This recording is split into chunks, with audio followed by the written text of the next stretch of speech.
a, vamos a pasar a la oración en este día de la octava de Pascua. Les saludamos nuevamente aquí en la Arquidiócesis de Seattle. Les damos la bienvenida a un servidor, Edwin Ferrera, director para el Ministerio Hispano, Carlos Carrillo, director para la formación en la fe en la Arquidiócesis de Seattle, al igual que el Ministerio para la Familia. Empezamos. Les voy a invitar a que vayamos leyéndolo juntos. De repente se escucha un poco raro en Zoom, pero bueno, a mí no me molesta. Entonces, si se animan, lo podemos leer juntos la oración y lo hacemos en nombre del Padre, del Hijo y del Espíritu Santo. Amén.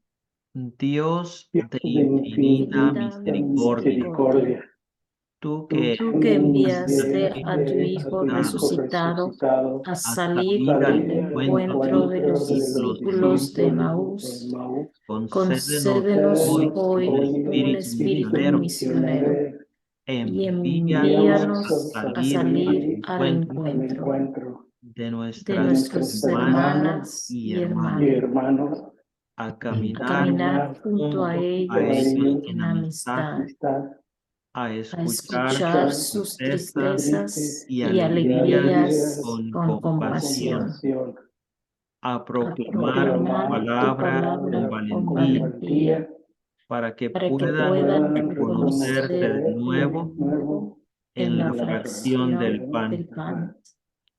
Envíanos Envíanos a a todos como todos como discípulos discípulos misioneros, misioneros, mientras mientras nos nos Mientras dedicamos a dedicamos a compartir compartir compartir la la la alegría alegría del alegría del del Evangelio Evangelio Evangelio con con gente de gente gente de de todas todas todas las las las generaciones, generaciones, generaciones, de de toda de toda raza, toda raza, raza, lengua, lengua, lengua, cultura y cultura cultura y y nación. nación. nación.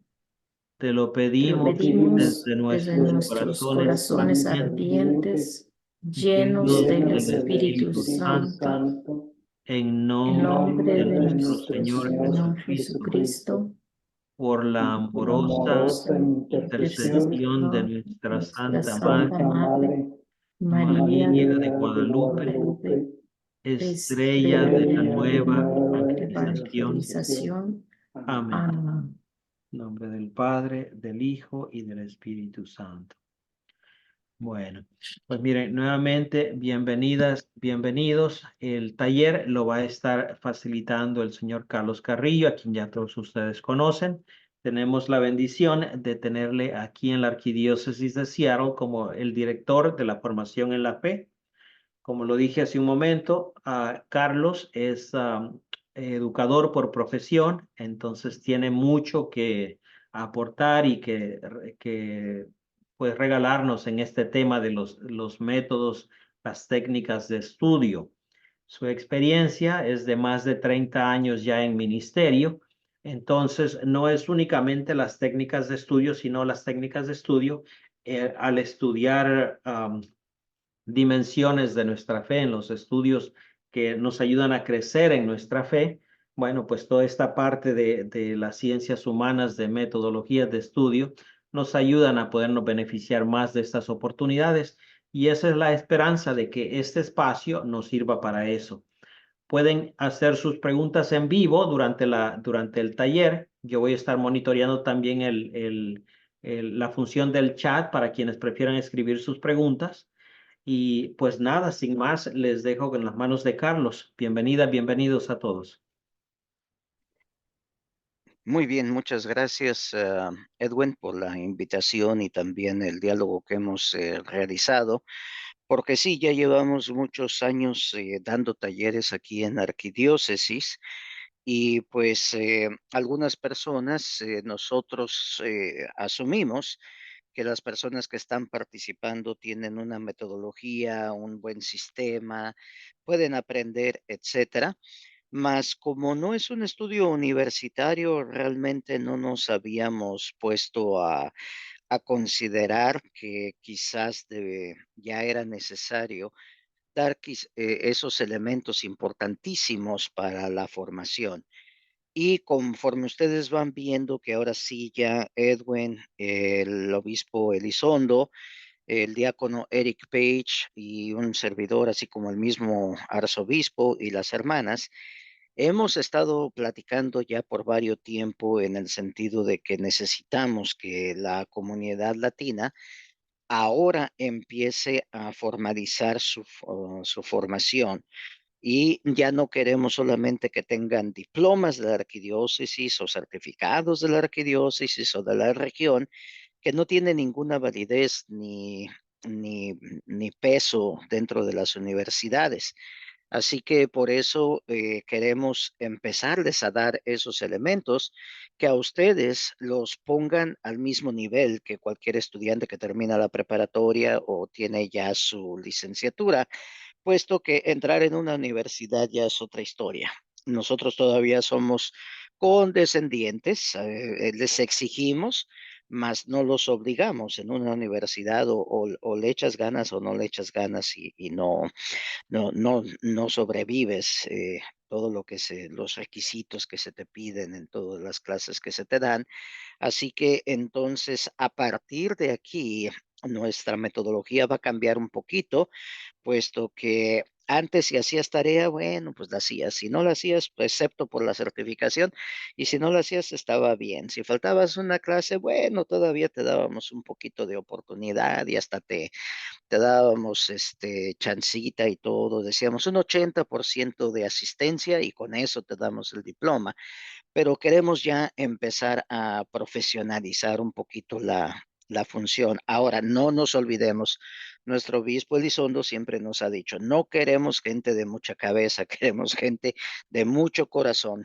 Y por eso todos los elementos que les vamos a dar no son nada más para que ustedes avancen en su formación académica, sino que también para que aprendan a servir al pueblo dentro de estas funciones pastorales y llevarlos a un encuentro personal con Jesús. Lógicamente, aquel que enseña la fe la debe de conocer y para conocerla es donde vamos a ocupar estos elementos importantes. Algo que quiero mencionar es en el sentido de que este programa es vasto.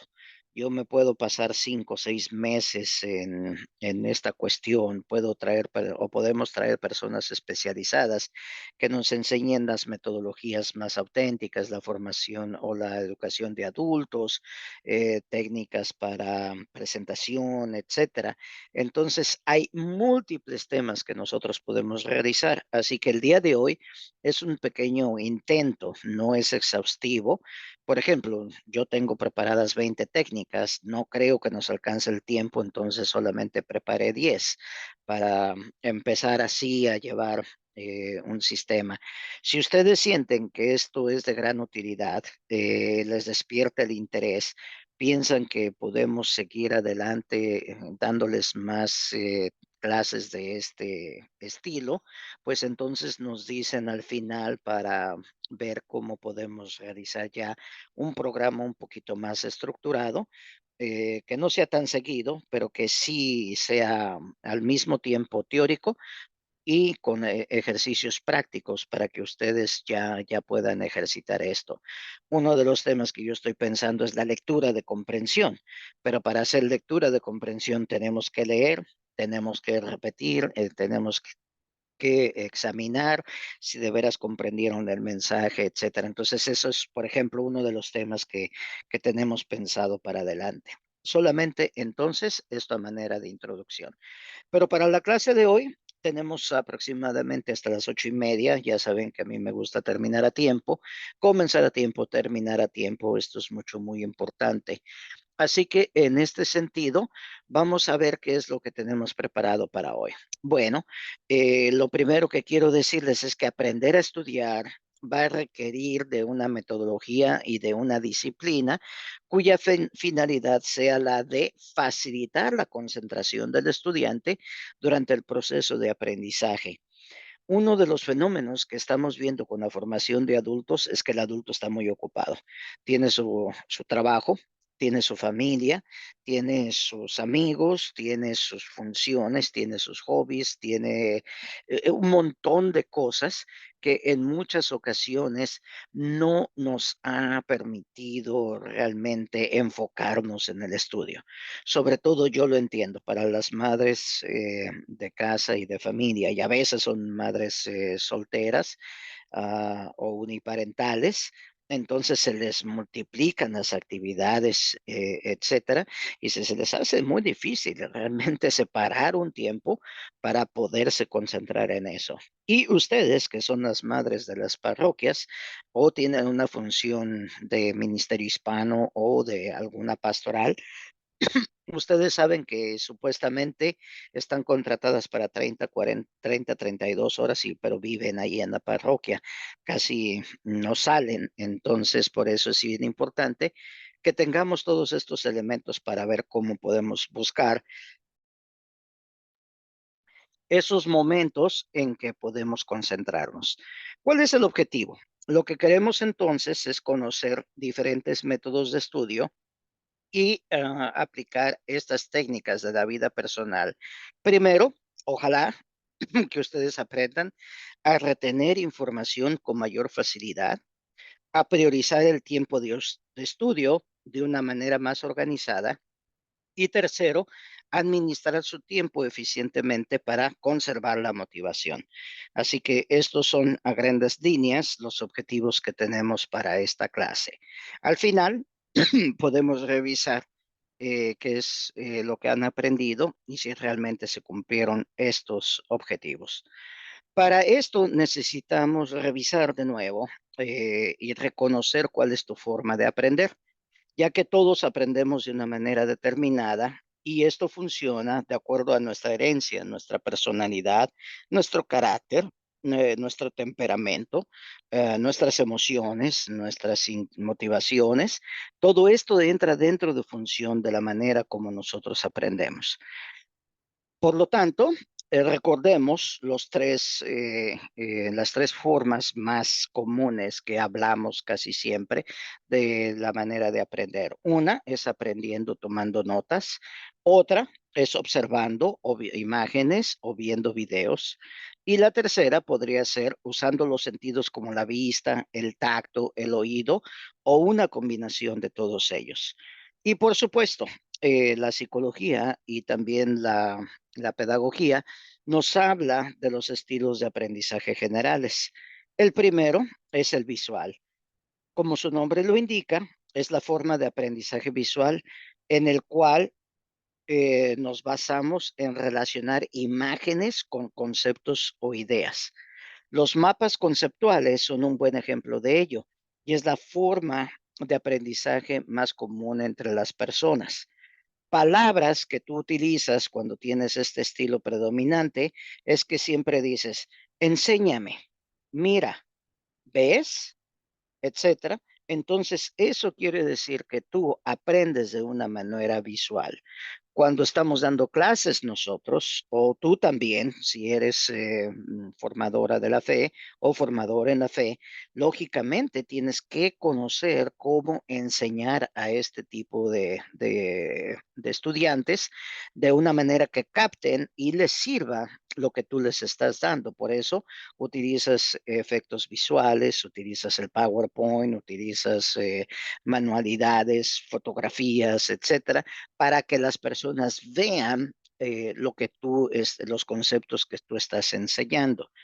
Así que conforme vaya hablando de estas formas de aprendizaje, tú ve haciendo tu propio autoanálisis, porque lo primero que tienes que hacer para entender las técnicas de estudio es identificar de qué manera aprendes para que tú escojas esas técnicas que van de acuerdo con tu estilo. El segundo es la manera auditiva. Estos son los individuos que aprenden escuchando.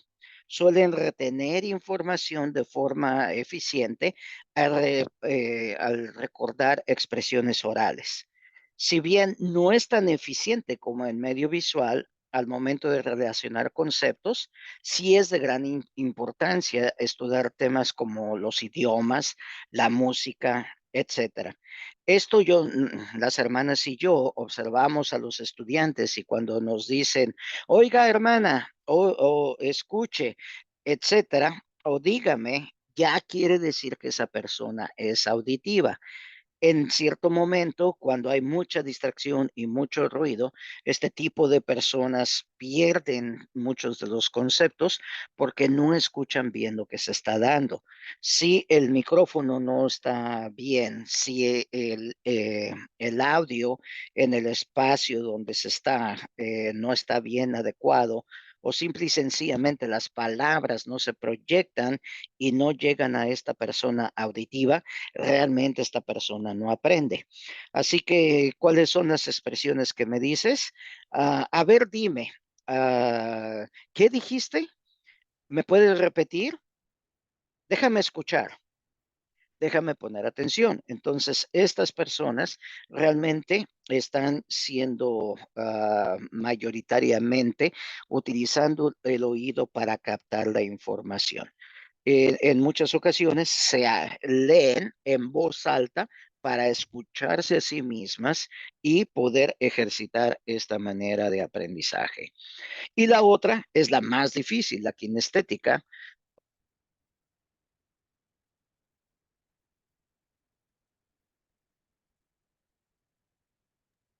Carlos, creo que te perdimos en el audio, hermano. Vemos que estás hablando, pero no te escuchamos.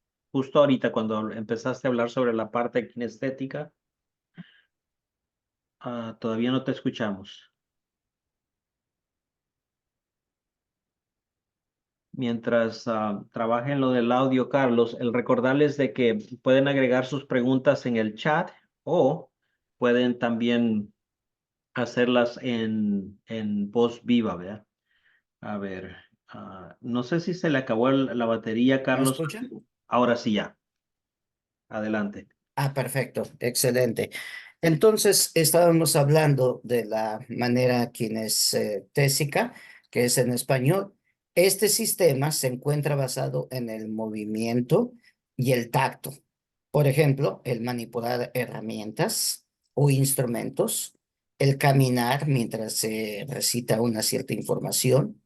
En general, esta forma de aprendizaje es un poco más lenta que las otras dos y no obstante tiene a resultar en una mayor retención de la información. Yo lo comparo mucho con aquellos que cocinan. En cierta ocasión hay personas que pueden leer una receta o escuchar una receta y hacerla, pero los kinestésicos, ellos necesitan hacerla.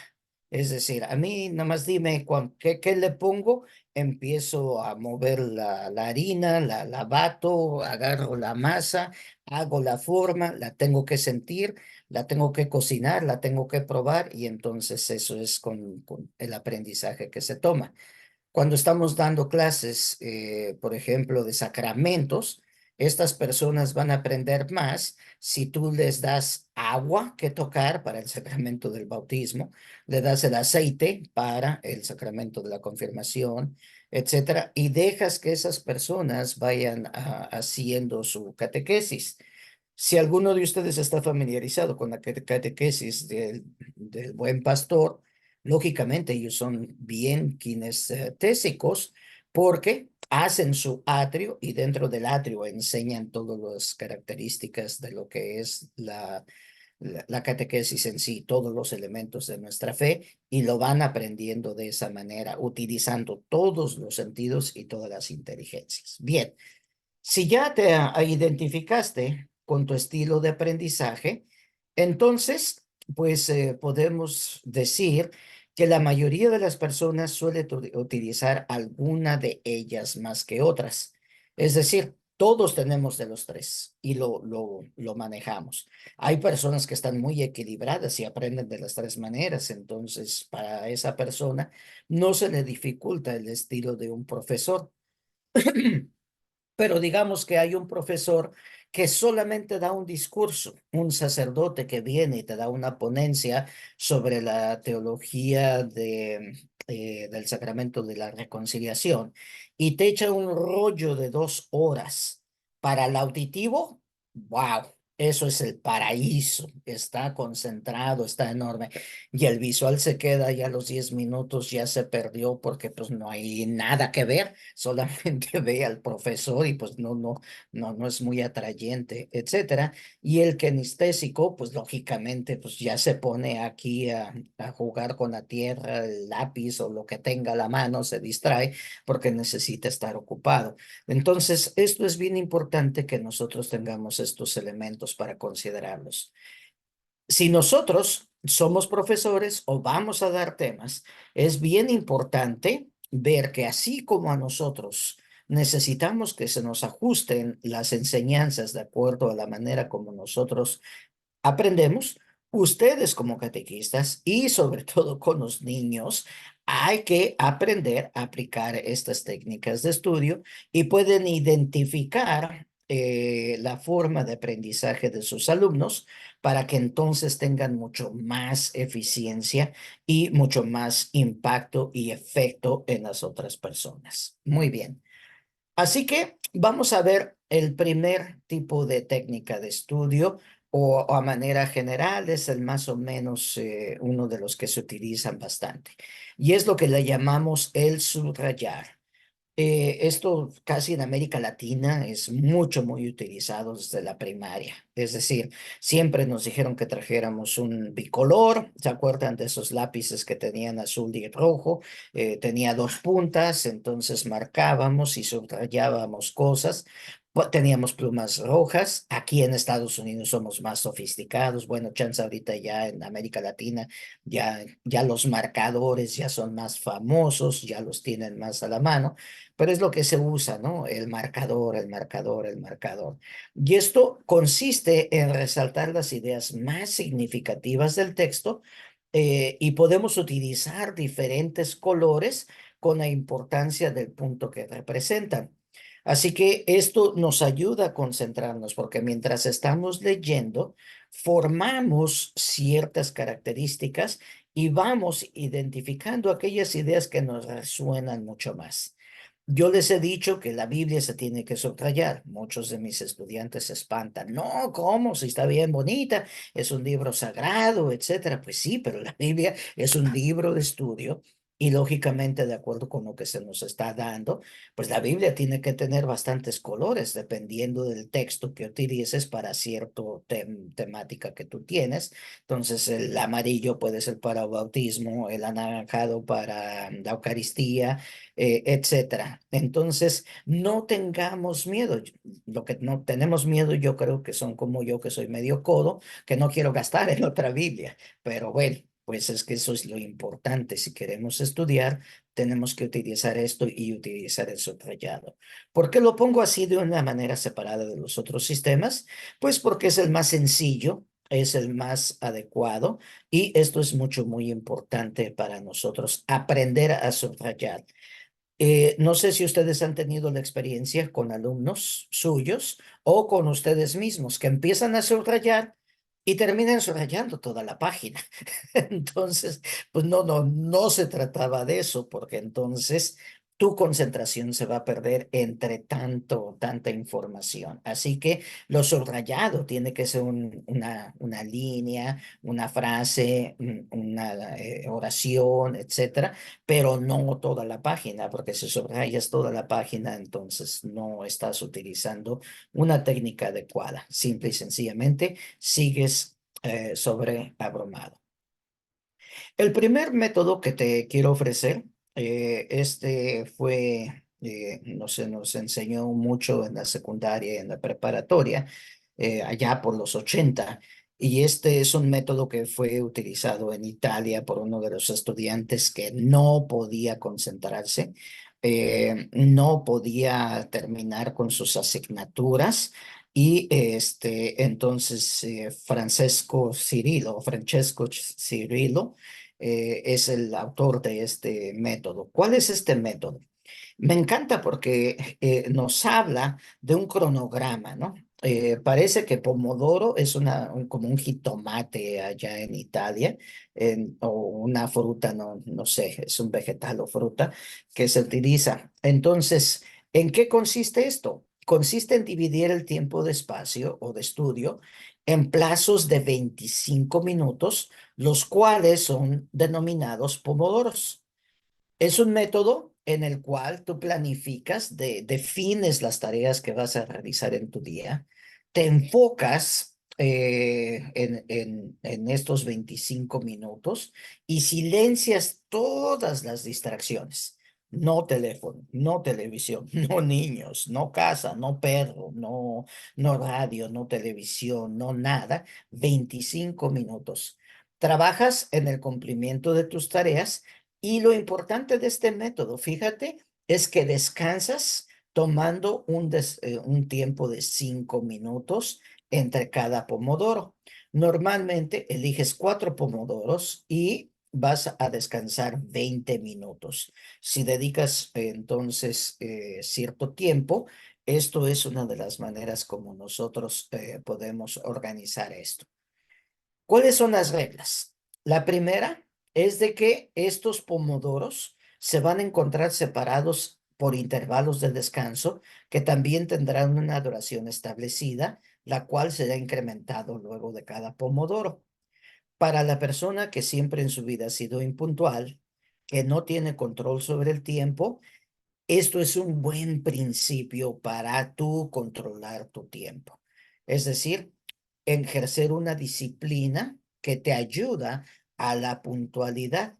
Y si tú te fijas, el espacio que tú tomas para el descanso es programado, es programado. Así que normalmente mi atención es muy buena por 25 minutos. De allí yo necesito hacer un espacio, distraerme un poquito, tomarme un café, caminar tantito, chequear el email si tú quieres. Nada más que tienes que tener cuidado con eso y tienes que tener una alarma que te diga, te indique se acabó el descanso, vete a trabajar de nuevo. Así que por eso el email no es recomendable, porque si te llegó uno que es urgente de algún parroquiano y te pusiste, tuviste que pensar en la respuesta, ya perdiste el tiempo y pierdes la oportunidad de estudiar. Una vez que se finaliza el primer lapso de estudio, podrás descansar durante 5 minutos. Luego de ello, debes descansar hasta completar el segundo pomodoro, cuyo descanso será de 10 minutos. Entonces, al principio dijimos que eran 5 minutos por cada pomodoro. Más yo le voy aumentando porque si tú trabajas 50 minutos, quiere decir entonces que te mereces un descanso de 10 minutos. Yo no sé ustedes, pero hay muchas personas que no les gusta premiarse a sí mismos por sus logros. Y esto es como un premio, ¿no? Wow, ya estudiaste 50 minutos, te vamos a dar 10 minutos de descanso. O sea que esto se organiza dentro de unas 2 horas aproximadamente. De esta forma, la pausa tendrá una duración de 15 minutos en la tercera y en el cuarto, el descanso es recomendable para que tú te alejes y te dediques a cualquier actividad breve para despejar tu mente y luego de ello volver a comenzar, volver a comenzar.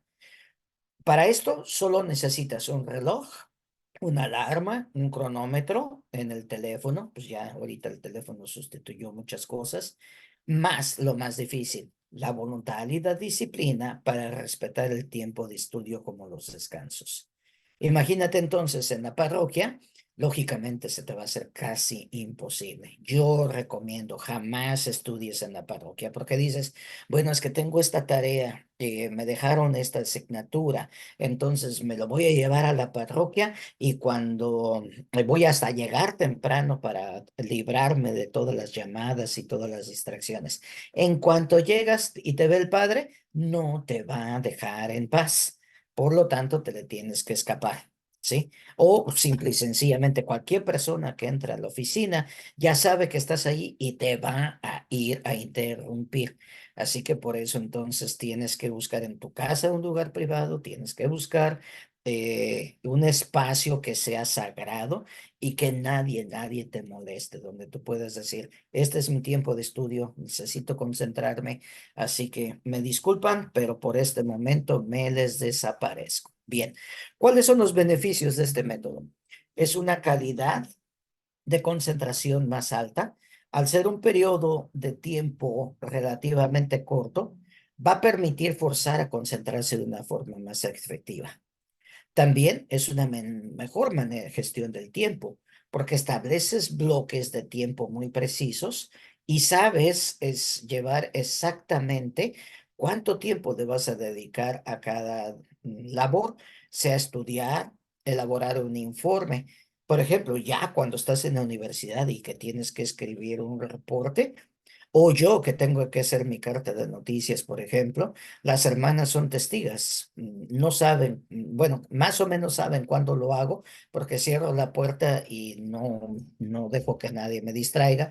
Está el teléfono sonando, después me regañan porque no contesto los emails, pero es que yo tengo que terminar ese periódico que ya está haciendo la carta de noticias, porque es mucha información, entonces tengo que concentrarme para no distraerme, etcétera. Y esto me ayuda mucho. Así que ligado a lo anterior, hay que descubrir en qué gestionamos nuestro tiempo y cuánto tardas exactamente en realizar una tarea o estudiar un tema. Te permite saber con precisión en qué estás siendo productivo y por cuánto tiempo, por lo que aumentará sustancialmente tu productividad. Es muy importante ver los robadores o los ladrones de tu tiempo. Y a mí me pasa mucho, ¿no? El ladrón mayor de tu tiempo es el teléfono. Ese te lo quita, pero rapidísimo. Nada más suena de que tienes un mensaje y te distraes y ahí te quedas. Por ejemplo, mucha gente de los que vienen a los cursos dicen, ay, es que yo me puse a buscar Facebook y nomás dije 5 minutos y ya llevas 2 horas y no lo has bajado. ¿Por qué? Porque te salió el video de YouTube, te salió la loca que no sé qué está haciendo, está vendiendo elotes y que se le cayó el elote y ahí te distraes con un montón de cosas. Pero ¿qué es lo que roba tu tiempo? Es importante identificarlo. La llamada del padre, los niños que vinieron a preguntarte, los padres de familia que quieren la información, el matrimonio que ya quiere su acta de matrimonio, etcétera. Entonces, hay tantas situaciones que te roban el tiempo que entre más lo identificas, tú los vas dominando y lo vas separando. Un robador de tiempo puede ser también la desorganización, que no encuentras tus cosas. Es decir, a mí me han dicho muchos, a mí me encanta mi oficina, mi montón de papeles, porque es mi desorden y yo sé dónde están las cosas. Bueno, sí, pero vas a tardar 20 minutos en buscar un elemento que si lo organizas tardas 30 segundos. Así que entonces tú tienes que evaluar cómo organizar tu ambiente de estudio para que no te abrume en este sentido, ¿no? Y luego te distraes porque entonces descubres el papel que andabas buscando hace 2 meses y era el bill de no sé qué y entonces dices, ay, como ya lo encontré, lo andaba buscando, voy a pagarlo. Y ya te distraes y te descuidaste del asunto que tú estabas estudiando. A mí me encanta terminar cosas, porque esto me da un sentido de satisfacción. Termino con una cosa y digo, ya terminé con esta, ya puedo comenzar la otra. Muchos de nosotros empezamos una cosa, aumentamos otra cosa, seguimos con otra cosa, pero jamás terminamos. El estar estructurado y terminar a tiempo nos da esa sensación de bienestar. Y al sentirte bien contigo mismo, te motivas a seguir adelante. Cuando no te salen las cosas y tardas mucho tiempo y te distraes por mucho tiempo, viene una situación de frustración que te desanima a seguir estudiando y por eso muchas personas dejan el estudio. ¿Por qué? Porque pues, se sienten frustrados, han fracasado en todos los intentos que han hecho y esto lógicamente nos va desmoralizando tremendamente, que nos hace entonces que las cosas del exterior nos dominen en nuestro ser interior. Así también, otra de las ventajas es de que se gestionan mejor las distracciones. A fin de cuentas, entre pomodoros hay periodos de 5 a 10 minutos para distraerte y dejar divagar la mente antes de establecer otro bloque. Esto es bien importantísimo en este sentido otra vez. Tu mente necesita de esos espacios. Organiza todos los conceptos que ya estuviste estudiando, te distraes completamente y después regresas de tal modo como que el cerebro tiene tiempo de acomodarse y organizar bien los elementos y así, entonces, tú aumentas tu nivel de concentración. Entonces, este es el primer método que les propongo. Yo les voy a proponer 10 y ustedes van a ir ajustando, utilizando o combinando métodos que a ustedes les resulten. Lógicamente faltan otros 10 que podemos hacer en otra clase, pero por lo pronto el día de hoy tú puedes empezar a practicar con algunos de estos a ver si te funcionan. Si tú sientes que no necesitas estudiar tanto, 4 intervalos de 25 minutos, que serían 110, ¿cuántos serían? 100, 200 minutos. Si no necesitas los 200 minutos, nada más necesitas 60, divídelo en 4 con los periodos de descanso intermedios, pero el descanso no lo quites, déjalo de 5 minutos, 5 minutos, ¿ok? Perfecto. El siguiente es un poquito más complicado.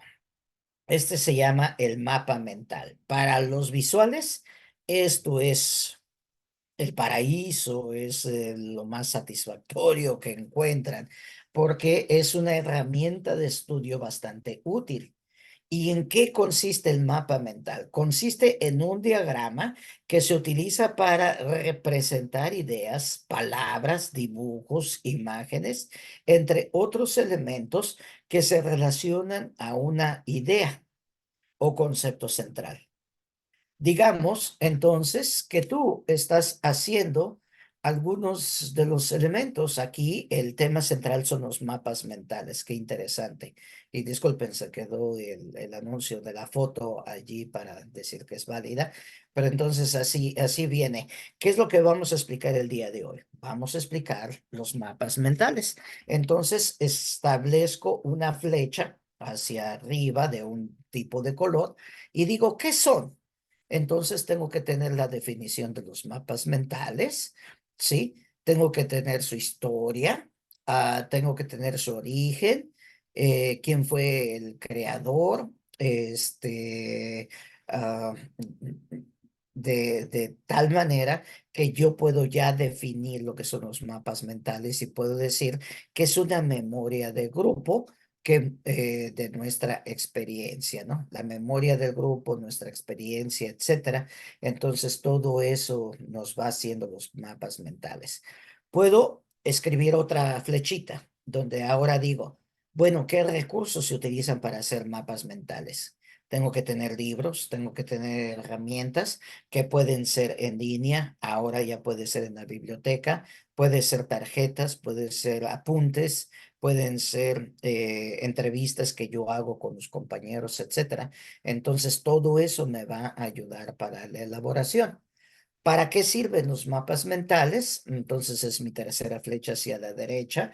¿Para qué sirven? Y ahí hago ciertos esquemas en el sentido que voy dividiendo todo eso. O sea, ¿para qué sirven? Pues primero que nada, es un proceso para realizar un proceso de enseñanza o de aprendizaje. Yo puedo preparar mi clase de acuerdo con un mapa mental y le voy dando esos elementos.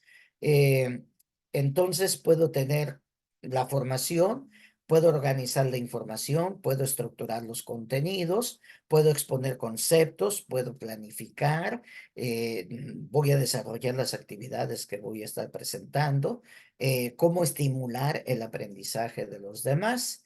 Y el alumnado, entonces tengo que prepararlos para que ellos estudien, aclaren sus ideas, aprendan su concentración, podamos asimilar los contenidos, hay una resolución de actividades y también, ya que termino con todo eso, veo que en la información que yo estaba estudiando sobre los mapas mentales, veo que hay otros usos. No solamente son los que ya señalé, sino que también los mapas mentales me pueden ayudar para solucionar problemas, mejorar la comunicación, tomar decisiones, generar ideas.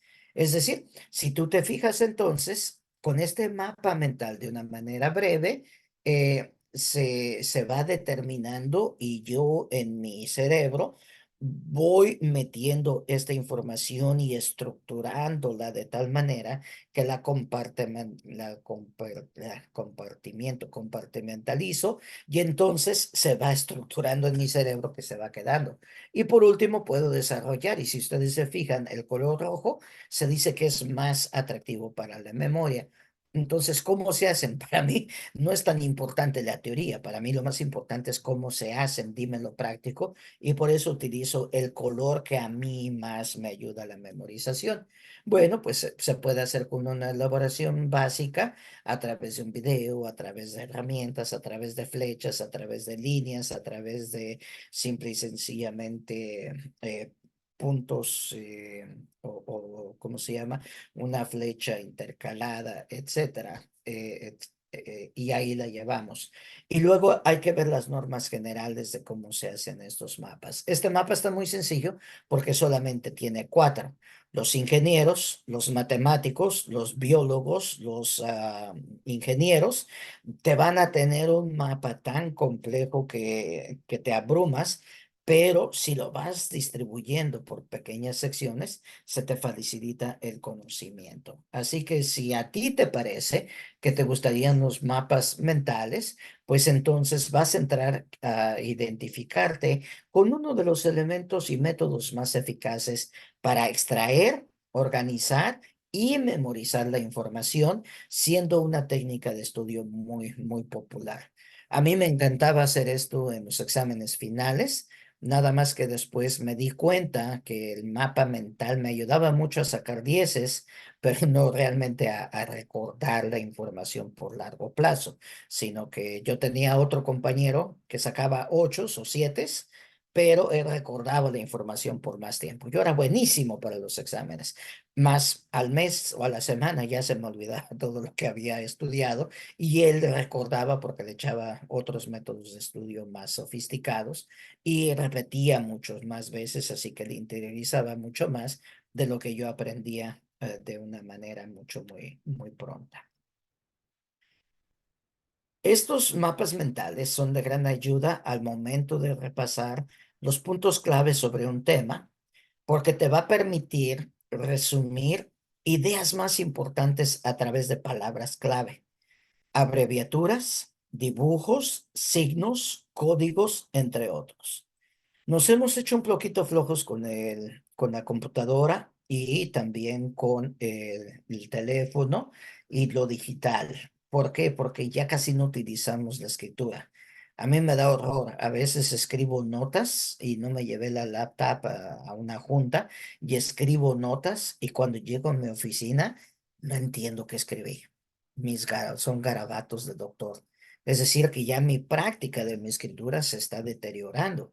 De tal modo que si dejo de practicar los mapas mentales, pues si soy muy bueno para hacer gráficas con la computadora, esto me va a ayudar bastante, pero me va a llevar mucho tiempo. Así que no se nos olvide el lápiz, no se nos olvide la pluma, no se nos olviden los crayones de colores, volvamos a lo básico, porque el ser humano está capacitado para aprender de estos elementos naturales. La tecnología nos está superando y por eso ahorita no estoy preocupado por la inteligencia artificial. Estoy bien preocupado por la inteligencia natural porque se está acabando. Es decir, ya los aparatos son más inteligentes que nosotros y tenemos que competir ejercitando nuestro cerebro, etcétera. Así que no se te olvide entonces si tienes el arte de hacer dibujos, de abreviaciones que a ti solamente te encantan. Utiliza signos que solamente tú entiendes o ahí te pones a hacer unos códigos interesantes, pues esto es muy importante. Vamos a ver, por ejemplo, las catequistas que hablan mucho, por ejemplo, de la historia de la salvación. Entonces, ¿quieres hablar del Antiguo Testamento? Bueno, vamos a poner el Nuevo Testamento que está más corto. Pondrías en un mapa en el centro el Nuevo Testamento. ¿Qué es lo primero que pondrías en una flechita? En cuántas partes está dividido el Nuevo Testamento? Y todos sabemos que son los evangelios, están en los evangelios y los hechos, están las cartas, ¿sí? Están las cartas, evangelios, hechos, cartas y el Apocalipsis. Entonces está dividido en 4 partes, eso lo pondrías en un sector. Después podrías poner cuáles son los elementos donde se habla de Jesucristo. Prácticamente son los hipnóticos, que es Mateo, Marcos, Lucas, y agregamos a Juan, porque es el otro evangelista que tiene una teología separada. Muy bien. ¿En dónde se desarrolla la historia de la iglesia? Bueno, pues se desarrollan los hechos de los apóstoles y por eso se pone en otra sección. ¿De dónde se determina toda esa historia y se habla a la comunidad? Bueno, pues en las cartas, entonces puedes poner otra flecha donde pones las cartas. ¿Cuántos son quién escribió las cartas? Las escribe San Pablo, las escribe San Juan, las escribe San Pedro, Santiago, etcétera. Entonces las puedes ir categorizando en otros elementos. ¿Y cuál es el elemento apocalíptico? Pues el Apocalipsis y cómo se divide un poquito el Apocalipsis y por qué es tan difícil de estudiarlo. ¿Ya? Y entonces ahí tienes tu mapa mental y en menos de 3 minutos, ¿te fijas? En menos de 3 minutos ya aprendiste los conceptos básicos del Nuevo Testamento. Y esto tú lo puedes desarrollar con otra temática importantísimas que tú llevas. Muy bien. ¿Alguna pregunta sobre los mapas mentales? ¿Cómo vamos? Apenas llevamos 2.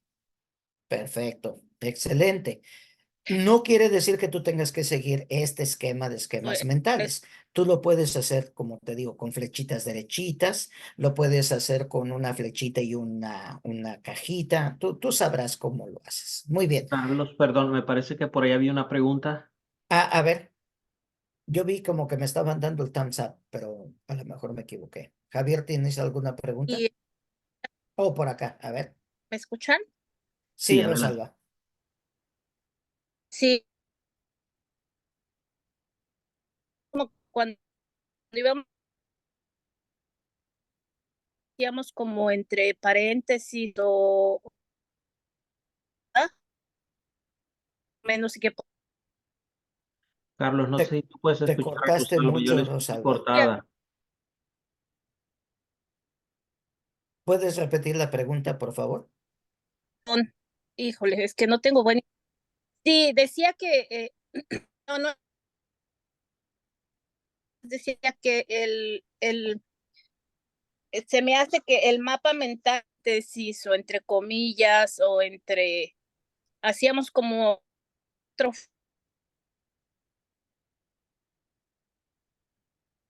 hace mucho.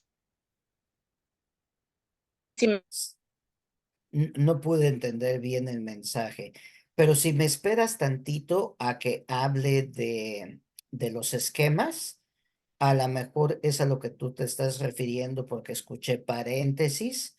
¿Te acuerdas de las llavecitas que hacíamos? Esa es otra técnica que se utiliza en los esquemas. Entonces, a ver si mientras puedes jugar tantito con tu audio para ver si podemos escucharte mejor. Si después de escuchar los esquemas piensas que no se respondió a tu pregunta, la vuelves a presentar en esta ocasión, ¿ok? Muy bien. Entonces, continúo. La tercera técnica que les quiero presentar son los resúmenes. Los resúmenes, ¿en qué consisten esos resúmenes? Consisten en un escrito generalmente breve en el que si se sintetizan los puntos de mayor relevancia de un texto de mayor complejidad. Y aquí es lo relevante de la subrayar. Si ustedes se fijan, la foto que puse en esta filmina es en el sentido que esos ideas que yo subrayé, ahora lo escribo y esto me va a servir como resumen importante para yo aprender esos conceptos importantes. Los resúmenes son técnicas bastante recomendables al momento de repasar o memorizar algún tema en particular. ¿Cómo es que yo tengo que practicar esto de los resúmenes? El primer paso es que leamos atentamente todo el texto. Entonces, por eso el primer método nos puede ayudar mucho porque podemos leer una página por 25 minutos o un capítulo por 25 minutos. Yo leo muy rápido y si son unas 15 a 20 páginas, las puedo leer en 15 a 20 minutos. Así que la leo atentamente. Después voy a dividir las secciones en párrafos y hay que recordar que tenemos que identificar aquellos puntos importantes para marcar el término del párrafo. O sea, ¿cómo le voy a llamar a este párrafo? A lo mejor es la introducción, a lo mejor es la explicación del autor, a lo mejor es la descripción del concepto, a lo mejor es una aplicación, etcétera. Entonces voy dividiendo esos párrafos y les voy dando alguna señal que me ayude a mí a identificar de lo que se refiere ese párrafo. Después leo por párrafos subrayados las ideas más importantes de cada uno y si es necesario, escribo notas al margen. Es decir, que en mi libro yo tengo que poner al margen algunas de las notas. Ahorita estuvimos leyendo todas las respuestas de las parroquias del sínodo. Entonces leímos aproximadamente unas 1000 páginas. Así que conforme leíamos la página, teníamos que ir subrayando aquellas ideas que nosotros creíamos más importantes y anotábamos por qué habíamos escogido esa idea y esas son mis notas, de tal modo que cuando entregamos nuestro reporte, yo solamente no leí todo lo que decía la página, sino con una frase, 2 frases, explicaba cuál era el concepto que yo había tomado de ese reporte. Así que no tuvimos que escribirlo en un cuaderno, pero sí se recomienda que se escriba en un cuaderno. Ordenamos el escrito y lo redactamos de tal manera que las ideas fluyan, es decir, que tengan hilación y se conecten. Revisamos lo escrito, hay que quitar las palabras innecesarias y no hay que olvidar revisar la puntuación y la ortografía. Ustedes saben el valor de una coma, el valor de una coma, porque si la coma no está en el lugar correcto, puede decir otra cosa que no queríamos decir y cambia el sentido completo. Nosotros que no tenemos la práctica de escribir, que no hemos ido a una universidad, no nos han exigido escribir reportes, nuestra puntuación a veces es malísima y esto lo puedes ver en Facebook, ¿no? Que te ponen unas ideas que no entiendes y hasta te explota la cabeza de ver cuántas faltas de ortografía, la presentación, la falta de puntuación adecuada. Entonces, un desastre que se está viendo en los medios de comunicación. Pero como ya es muy común, lo aceptamos y no debemos de conformarnos con eso. ¿Por qué? Porque nosotros queremos ser los profesionales de la fe. Entonces, por eso tenemos que hacer escritos bastante bien adecuados y ponerlos en un nivel que sean respetuosos y que sean muy bien recibidos por los demás. Así que estos yo se los digo. En este sentido, bueno, pues esto es las ideas de los resúmenes. Resumir es simplificar. Resumir no es casi repetir todo lo que nos dicen los capítulos. Muchos de ustedes que ya pasaron por el curso de certificación, si se acuerdan, uno de los ejercicios que hicimos fue en la tercera clase, los 10 mandamientos y estudiamos el catecismo de la Iglesia Católica, no las 60 páginas de cada mandamiento, sino que estudiamos solamente el resumen. Y yo les pedía un resumen de resumen.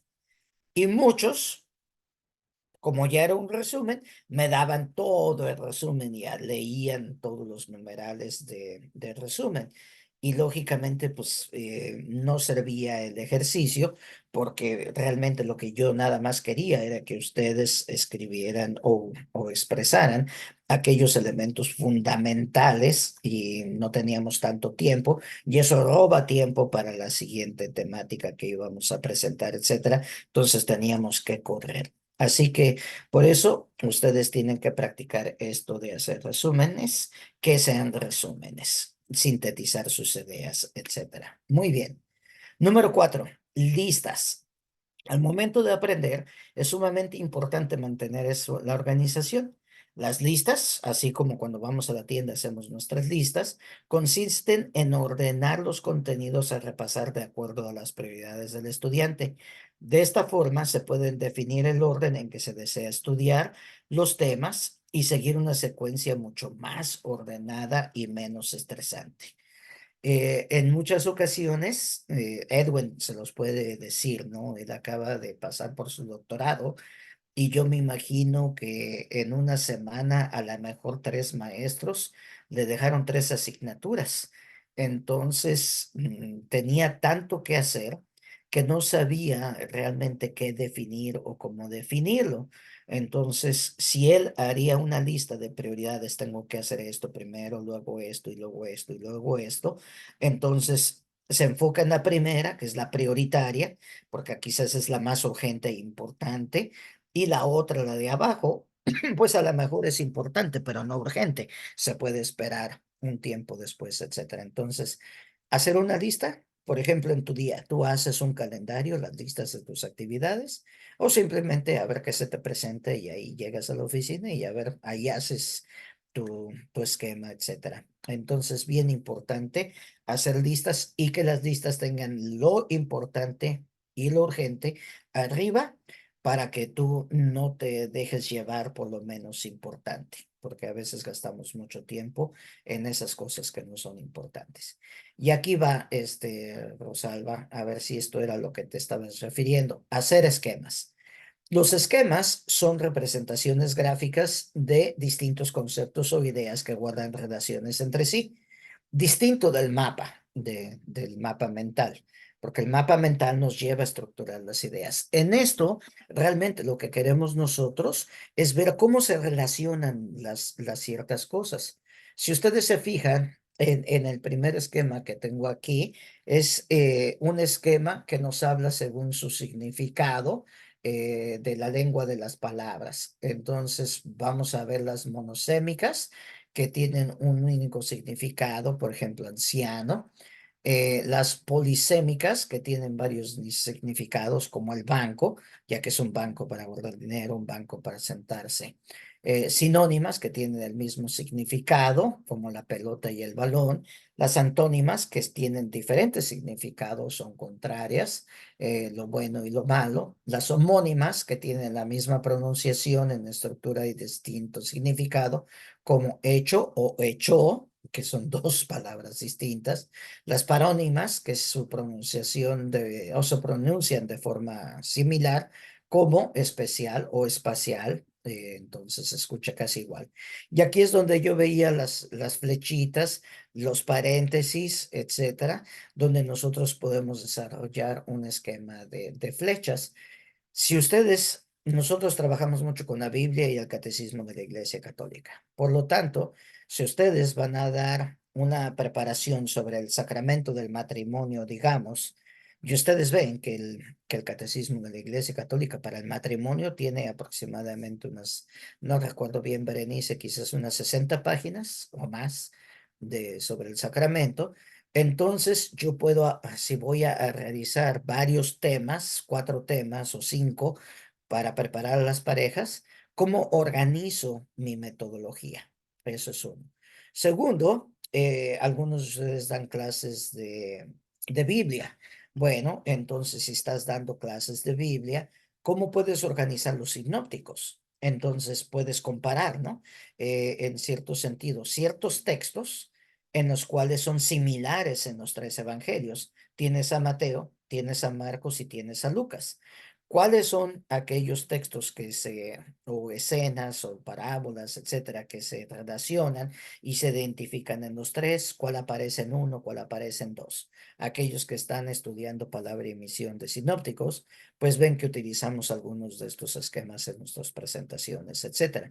Así que ustedes pueden realizar estos esquemas puesto que nos llevan a organizar de una manera gráfica los distintos conceptos que después se nos quedan, pero bien, precisos. Digamos que tú eres coordinador de RICA rito de iniciación cristiana para adultos, y vas a hablar sobre los sacramentos de iniciación. Entonces pones el bautismo, pones la confirmación y pones la comunión, la confirmación y comunión, y luego pones los elementos que van en cada uno de ellos. ¿Quién es la persona que los recibe? ¿Cuáles las características? ¿Cuáles son los elementos? ¿Cuáles son los frutos que se dan o bendiciones que se reciben a través del sacramento? Y los organizas de una manera esquemática, de tal modo que facilitas, en vez de llevar tu libro del catecismo con un montón de páginas y un montón de conceptos que posiblemente te hagan perderte en tu presentación. Bien. Habitualmente, estas herramientas o estos esquemas se elaboran a partir de una idea principal, de la cual se une a otros puntos secundarios que son cruciales para comprender el tema que se estudia, y son una muy buena herramienta cuando necesitas aprender temas complejos, pues permiten sintetizarlos para entenderlos más fácilmente.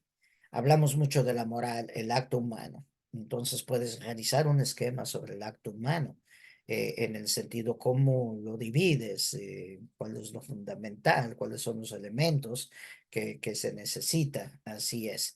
¿Cómo hago un esquema? Primero, tienes que leer el texto despacio y comprender todo. Si ustedes se fijan, casi todos los esquemas o técnicas que tenemos va a requerir de la lectura, y por eso la lectura de comprensión, el tema de lectura de comprensión es tan importante para mí, porque siempre tienes que leer y tienes que comprender lo leído. Así, entonces, rodeas el tema principal, lo circulas, lo identificas, subrayas los elementos más importantes, haces un esquema gráfico, ya sea con llavecitas, ya sea con paréntesis, ya sea con flechitas, que sea distinto del mapa mental, ¿te fijaste? Con cajitas, etcétera. Entonces los vas desarrollando y luego coloreas tu esquema. Bien importante, yo soy visual, de tal modo que entre más bonito esté mi esquema, mucho más fácil me lo aprendo. Entre más monocrónico esté, que blanco y negro, no lo memorizo. Yo memorizaba mucho con el rojo y el verde. Esos dos colores a mí se me facilitan demasiado para internalizarlos. Entonces el azul y el negro para mí no me ayudan a hacer mucho, así que tengo que identificar qué colores me ayudan a memorizar. Existen muchos tipos de esquemas que pueden elaborarse de acuerdo a las preferencias de cada estudiante. El principio básico de todos es el mismo. Es en ese sentido que tú lo vas a utilizar como un método de estudio para temas extensos o complejos. Así que imagínate que te dejé estudiar el credo, que es la primera parte del catecismo, y quiero que establezcas un esquema de los elementos importantes de tu fe. Ah, bueno, pues entonces puede hacerse un esquema. ¿Cómo empieza el credo? Creo en un Dios Padre Todopoderoso, creo en un Hijo Jesucristo, y cuáles son los elementos, y los voy esquematizando, de tal modo que todas esas múltiples páginas del credo, que es la primera parte del catecismo, se hacen en un esquema tan bonito que me ayuda a mí a comprender y a decir, esto es lo que creo, esto es lo que creo, esta es mi fe y esta es la fe de la iglesia. Así que ahí está. Muy bien. Rosalba, ¿esto responde a tu pregunta o todavía no?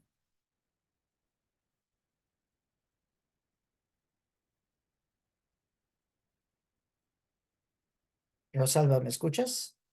¿Nos escuchas? Bueno, si quieres poner en el chat, a ver, aquí está en el chat. Vamos a ver.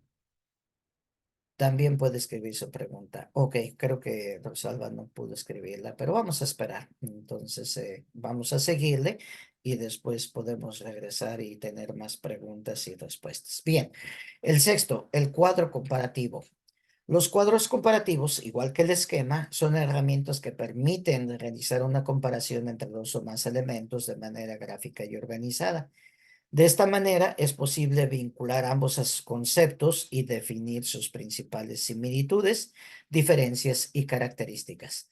Ahorita, pues me apareció esto en el internet y me pareció muy adecuado, ¿no? Servicios de televisión en streaming. Entonces tienes, por ejemplo, el proveedor 1 podría ser Hulu. Número 2, Disney Plus. Número 3, Xfinity. Número 4, Netflix. Número 5, Prime Video, etcétera. Entonces, ¿cuál es el número de usuarios? Bueno, pues ahí puedo ver cuál es el número de usuarios para cada uno, cuál es el precio de cada uno, la cantidad de programas o canales que tiene cada uno y la satisfacción de los clientes. Así que esto me va a ayudar a cuál defino.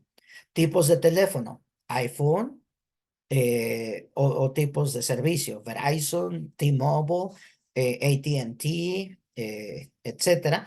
Entonces me puedo hacer un esquema comparativo que me ayude a identificar ciertas cosas. Voy a comparar un carro, bueno, pues puedo hacer un cuadro comparativo. Si quiero una troca, si quiero un SUV o si quiero un carro familiar, cuáles son los beneficios, los pros y los cons, cuáles son los conceptos, etcétera, de acuerdo con las marcas. Así que entonces el cuadro comparativo requiere de una estructura y esta estructura viene siendo en estos espacios de filas y columnas.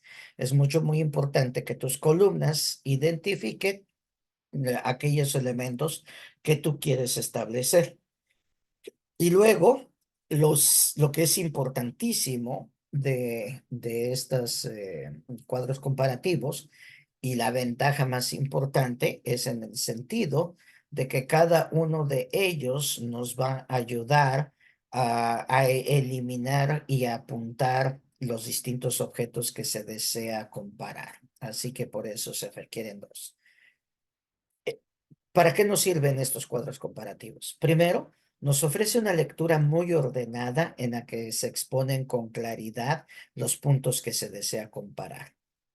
Después, al clasificar la información de esta manera, resulta mucho más sencillo retenerla y llegar a una conclusión respecto con la misma. Y luego, en general, los cuadros comparativos se utilizan como una técnica de estudio o de análisis, especialmente al tratar con temas complejos, pues facilitan mucho su comprensión. Ahorita con el proceso de compañeros en el Evangelio, a lo mejor en algunas de las sesiones va a ser muy importante tener estos cuadros comparativos. Digamos, formación en la fe. Tengo 3 parroquias dentro de mi familia o 2 parroquias dentro de mi familia. Entonces, puedo poner, yo voy a hablar de la mía, Santa Teresa y San Vicente. Formación, tienen formación de adultos, formación de niños, cuáles son los elementos que se dan en esta parroquia, quiénes la llevan, cuál es el personal, etcétera, qué recursos se utilizan, qué materiales se cuentan con ellos, qué salones hay, facilidades, instrumentos, catequistas, etcétera. Entonces me puede ayudar al final de un esquema comparativo diciendo, bueno, Santa Teresa tiene estas ventajas y estas buenas prácticas. San Vicente tiene estas ventajas y estas buenas prácticas. En Santa Teresa hay estas deficiencias. En San Vicente hay estas otras deficiencias. Y entonces se decide, pues basado en la comparación de los dos programas, creo que es importante mantener los programas como están, porque cada parroquia es única, o debido a la similitud entre los dos programas, es bien fácil incorporarlos e integrarlos, así que podemos entonces vincular esos dos programas y decidir dónde se dan, en una parroquia, en otra parroquia, se dan en inglés, se dan en español, se da como catequesis familiar, se da como catequesis individual, etcétera.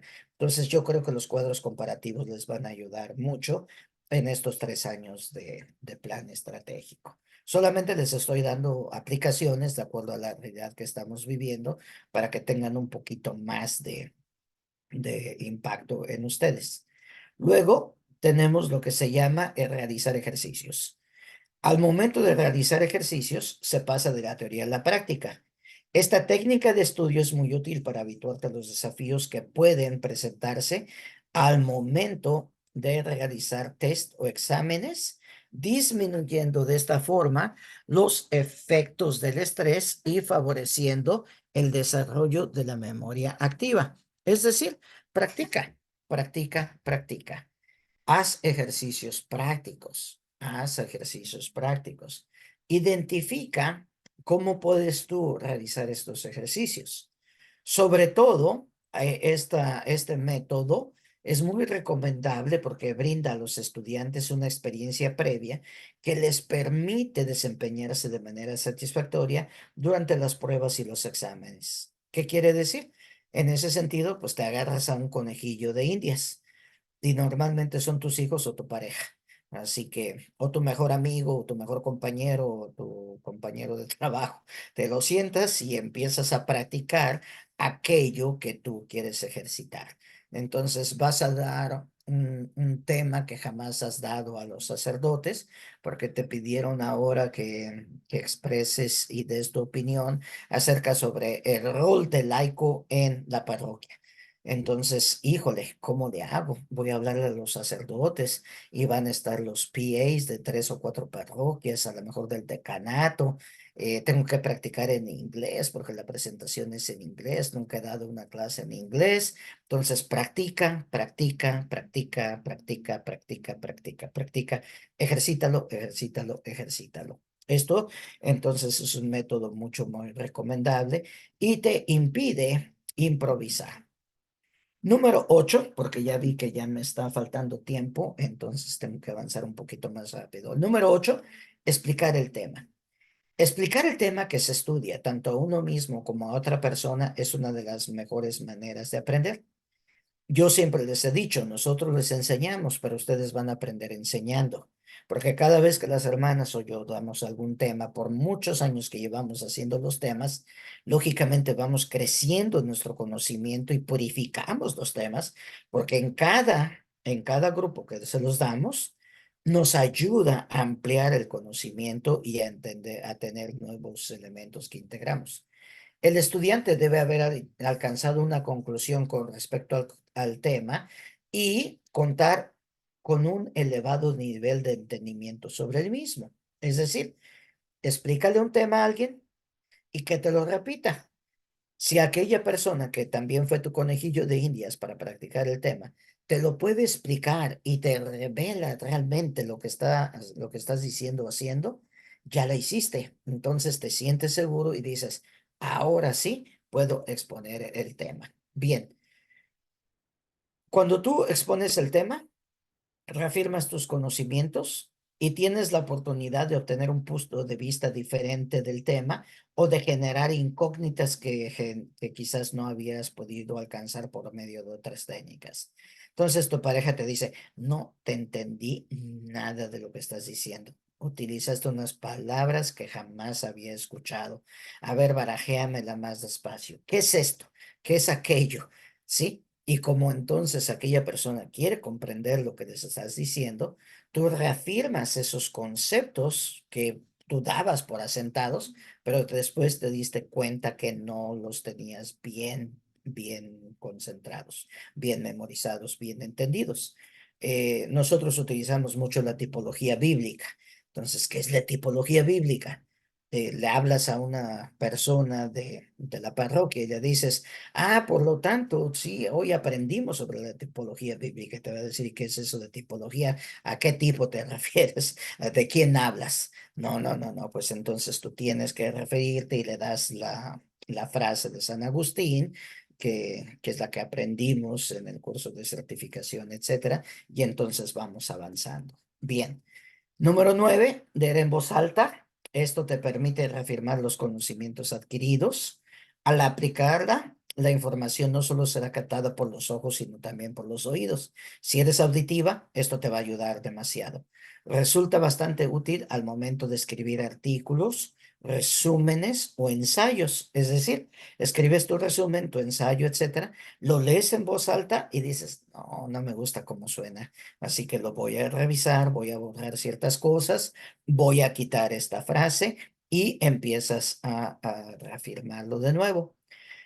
Lo bueno de leer en voz alta es que nos permite identificar errores y encontrar incoherencias. algunos de nosotros somos muy repetitivos, ¿no? Escribimos una frase, le ponemos otro concepto y volvemos a repetir lo que ya estaba escrito. Esto lo veo mucho cuando los sacerdotes, por ejemplo, me piden que les traduzca sus homilías de inglés al español, donde veo que pues ya había dicho esta idea, pero la vuelve a repetir exactamente igual que como estaba. Entonces a veces no solamente traduzco, sino que también les digo, bueno, esta idea ya la dijiste, ¿la quieres reenfatizar aquí o es doble? Y ya ellos deciden si la dejan o la ponen, yo nada más las traduzco y les hago la notita. De esta forma, al estudiar en alta voz, es más sencillo memorizar el contenido. Esto va a requerir muy buena atención y muy buena concentración de parte del alumno. Así que estás en un lugar donde hay mucho ruido, mucha distracción, vas en el camión, pues, no, pues lógicamente no te vas a poner allí a hablar en voz alta, o también cuando tu familia está viendo la televisión y tú estás en la cocina y estás leyendo en voz alta, pues te van a callar porque pues estás interrumpiendo el ambiente familiar, etcétera.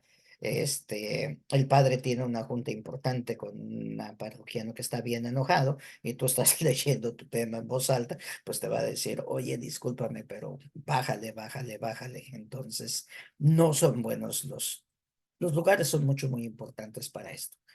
Esto quizás no les aplica mucho a ustedes, pero para los que estudiamos o los que están estudiando ya ahorita un certificado, etcétera, si ya tuviste exámenes anteriores que hiciste de alguna materia, o nosotros nos acordamos de primaria o secundaria, de algunos exámenes que hicimos, entonces podemos buscar exámenes pasados en el internet para practicar esos exámenes que a veces se nos van a presentar. Y así podemos tener una referencia sobre los puntos en los cuales nos debemos identificar para estudiar. Lógicamente, las escuelas todavía hacen exámenes. En la pastoral no hacemos exámenes, aunque ya me fijé que muchos catequistas sí les hacen exámenes a los niños. Por lo tanto, pueden usar exámenes del año anterior, donde muchos tuvieron éxito en la memorización de los conceptos o de los rezos, que pueden traer y entregárselos a los nuevos alumnos para que no se sientan tan estresados al presentar su examen. Esta técnica no es infalible, es decir, que pues puede tener muchas fallas, ya que las interrogantes del examen final podrían ser muy diferentes a la que realmente te van a examinar, por ejemplo, en la universidad. Entonces, no abuses de ella porque si vas muy confiado en que estás utilizando este examen para la clase de moral, y porque el padre en el seminario estudió eso y te vas con ese concepto, llegas a la escuela, te presentan otro examen totalmente distinto y lo apruebas. Entonces, no es tan confiable, pero sí te puede servir como método de estudio. ¿Cuáles son los consejos para estudiar para un examen? Aunque no es muy común, aquellos que van a empezar cursos de certificación, están en procesos de certificación o están en su doctorado, solamente se los voy a decir así bien rápido. Los exámenes escritos son aquellos en que las ideas, las preguntas y las respuestas son plasmadas en una hoja de papel. Los exámenes escritos suelen requerir de un cierto nivel de redacción. Por ello, además de dominar totalmente el contenido del examen, debes cuidar mucho tu ortografía, tu caligrafía y la manera en la que plasmas tus ideas. Muchos de nosotros somos muy circulares. Le damos un montón de vueltas y decimos muchas cosas y no decimos nada. Es el cantinflismo que le llamamos, ¿no? El cantinflas que habla mucho pero no dice nada. Entonces nuestras ideas tienen que ser organizadas, sucintas, es decir, breves y que lleven al punto que tú quieres tocar. Debes comenzar a estudiar con bastante antelación, o sea, con anticipación. Normalmente recomendamos unas 2 semanas antes de un examen. Muchas de las personas, yo era de las personas que me levantaba a las 4 de la mañana el día del examen para estudiar y me sacaba 10. Porque les digo, mi memoria es muy corta y memorizo cosas muy rápido. Yo estudiaba para el examen, no estudiaba para aprender. Así que no me preocupaba de eso de 2 semanas. Mi compañero sí, yo no. Pero ¿quién recordaba más? Mi compañero, no yo. Yo sacaba mejor calificación, pero él sabía mucho más que yo. Así que por eso es bien importante prepararte con anticipación. Si empiezas 2 semanas antes del examen, y si se fijan aquí yo fui repetitivo, lo tenía en otra filmina y se pasó a esta también, hay que establecer un espacio específico para el estudio, que sea un sitio tranquilo, cómodo y en donde puedas concentrarte. Es necesario que te asegures que tus sesiones de aprendizaje sean productivas y por eso podemos utilizar la primera. Hay que silenciar el teléfono, televisor, quitar todas las distracciones. Hay que intentar aprender el contenido con tus propias palabras. Esto es importantísimo en los exámenes escritos. Que tú empieces a elaborar tus propias ideas y a repetir tus propias ideas para que aquella materia que estás estudiando, tú la internalices y la hagas propia y así al comprenderlo lo puedas plasmar en el papel durante la evaluación. Antes del examen, por favor, siempre hay que pedir ayuda. ¿Por qué? Porque si no somos humildes, al estancarnos, es bien importante pedir ayuda a aquellos que tienen más experiencia. Así que no temas tú de hablarle a alguien y decir, oye, ¿me puedes ayudar con esto? Brevemente, porque sé que Edwin va a pasar por un examen oral, pues nada más le voy a decir esto, casi esto es para Edwin. No, no es cierto. También estaba para todos ustedes, pero en caso de los que están estudiando en Santa Clara les hagan un examen oral, muy importante que practiquen algunas de estas cosas. Ya no son tan comunes como los escritos, pero sí es muy importante que utilices tus técnicas de hablar en público para poder, ¿cómo se llama? Tener éxito en estos exámenes orales. Estos son aquellos en los cuales tú defiendes tu propio tema, una tesis o una posición que tú tengas, y esto lo defiendes ante tu profesorado o quizás ante tus propios compañeros. Esto lo puedes hacer utilizando bastante material de apoyo y respondiendo a preguntas formuladas por el profesor y por los demás alumnos. Entonces, para prepararte para un examen oral, es muy importante que tú pongas tanta pregunta puedas pensar que el panel de examinadores te van a preguntar y entonces encuentres respuesta para esto. Lo que nos mata es el nerviosismo. Hay algunos que se ponen nerviosos al momento de hablar en público porque recordamos una experiencia en la infancia en las cuales nos tocó exponer un tema, los niños se burlaron de nosotros, el maestro nos dijo que la regamos, nos reprobaron y entonces de aquí en adelante ya no tenemos la confianza de hablar en público. Entonces hay que repasar y reconocer todos estos elementos, ya que al recordar estas cosas, entonces tú ves que has sobresalido de algún evento negativo y has triunfado. Así que lo que tú debes de recordar es que un examen oral se lo puedes hacer a muchos profesionales, pero haz de cuenta que le estás platicando a tu mejor amigo. Y un amigo que comprende la temática, que a veces tiene un poquito más de conocimiento sobre la temática que estás exponiendo.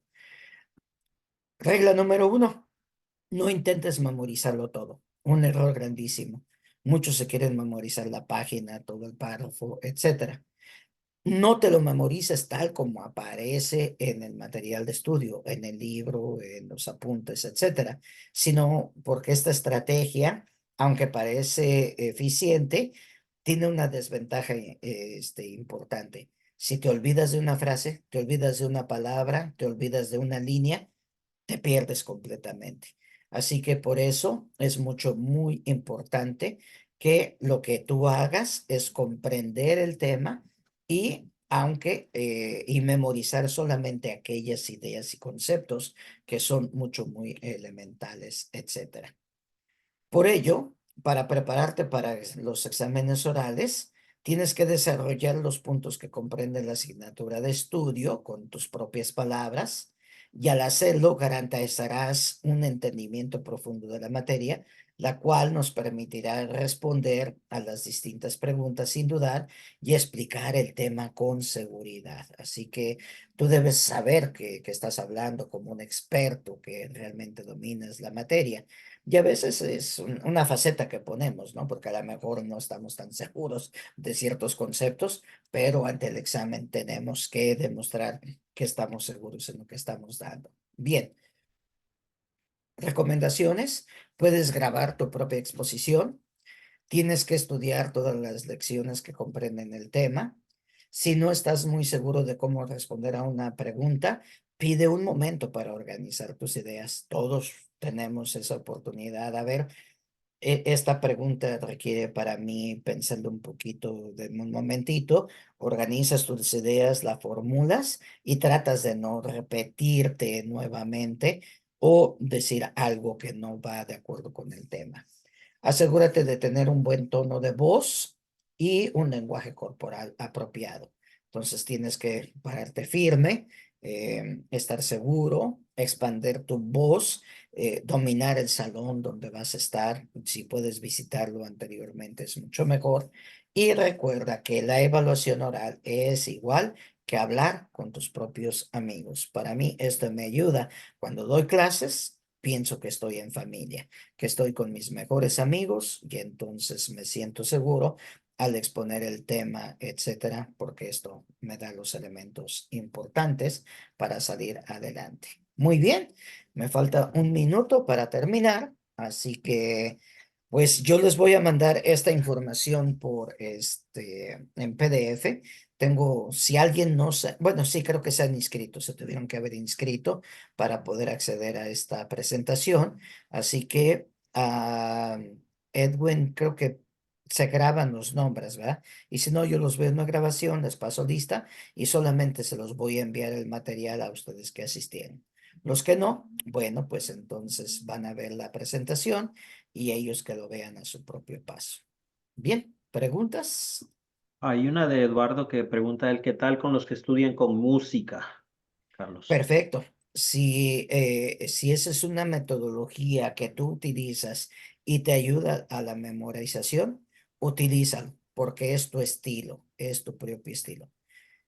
Algunos creen que pueden estudiar con música y después se les olvidan las cosas, ¿sí? Entonces, bien importante que tú sepas si realmente esta metodología te ayuda o no. Así que yo no te voy a quitar ninguna metodología que ya te ha ayudado a ti a concentrarte. Ahora, si pones rock and roll, muchos dices que yo aprendo con rock and roll. Bueno, pues te acuerdas de la música, pero no te acordaste del examen.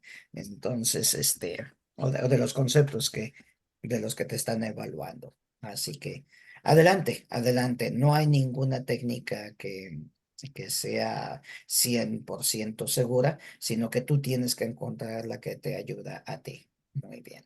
Bueno, Rosalba dice que ya contesté la pregunta. Creo que así ah, a pedacitos pude comprender algunos de los y elementos. que pudo identificar sus dos estilos de aprendizaje que dominan en ella y la necesidad de ser más organizada.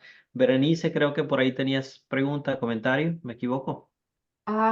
Yo solamente quería preguntar, Carlos, si usted estuviera dispuesto como a dar esta clase a un grupo de catequistas, como al principio del programa catequético, aunque está en el programa de la caja de herramientas, yo lo sé que es uno de los temas, pero sería muy bien como enfatizarlo, reafirmarlo para recordar esas técnicas de aprendizaje en los niños también y reconocerlas, Claro que sí, podemos programarlo.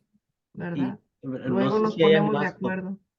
Bueno, iba a preguntar, no sé si hay más preguntas o comentarios, pero de hecho ahí íbamos a seguir con esto, Berenice, porque nos interesa con Carlos el sondear. Si ustedes ven, ya hay muchos programas que se están ofreciendo, ¿cierto?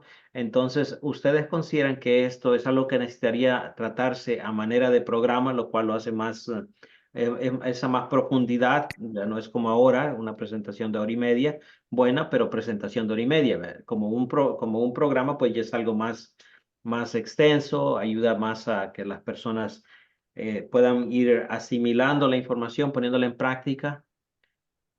Ujú. Cualquiera de las dos cosas, preguntas, comentarios o alguna reacción a lo que a la consulta que les tenemos con Carlos. Si consideran que esto debería ser un programa, vea, más formal, más prolongado. Yo tengo un comentario. Adelante, Patricia. Sí, primeramente, muchas gracias. La clase estuvo excelente. Yo estuve atenta a cada punto y de verdad que ayuda bastante a lo que uno está haciendo. Yo como catequista soy principiante y pienso que voy a poner en práctica todos los puntos que Carlos nos dio. Y aparte, como él dijo, es la mitad, son nomás 10, pero faltan 10. A mí sí me gustaría que hiciera otra clase y seguir con este tema para terminarlo y así aprender más. Así es que muchas gracias. Y también lo que dice la señora Berenice, también que si pudiera, no sé, dar la clase o ponerla para todas las catequistas para cuando vamos a iniciar el curso.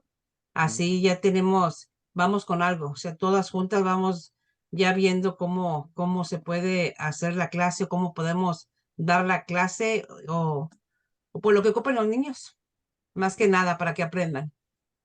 Gracias.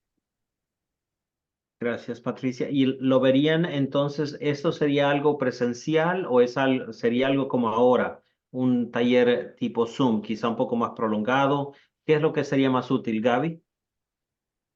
Bueno, muchísimas gracias por esta clase. La verdad, como dijo la señora Patricia, estuvo muy, muy interesante y como dice Berenice, yo creo que sería muy importante como un programa, no solamente una clase, y no solo para catequistas, pero para cualquier líder de la parroquia, porque nos ayudaría especialmente a preparar nuestras programas, ¿verdad? Entonces, algo más, al menos unas 4 o 5 sesiones. Ok. Un programa de 4 o 5. O sea, eso nos ayuda, Gaby, porque cuando no hablamos necesariamente de catequista, cuando lo discutimos con Carlos, estamos pensando más bien en el hecho de que tenemos muchos servidores y servidoras con muy buena voluntad, pero con muy poca educación formal, ¿cierto? Entonces, cuando les pedimos que presenten algún tema, cuando les estamos pidiendo que sirvan a un nivel más alto, pues le batallan los pobres porque no tienen no tienen esos aprendizajes. Y por ahí es que íbamos viendo con Carlos qué tanta necesidad hay y lo queríamos sondear con ustedes. Así es que esto nos ayuda. ¿Algo más que deseen comentar, Gaby, tú o alguien más? Pues muchas gracias, porque sí, nosotros tuvimos que aprender solitos cómo presentar los temas, entonces esto sería de muchísima ayuda para todos en nuestras comunidades.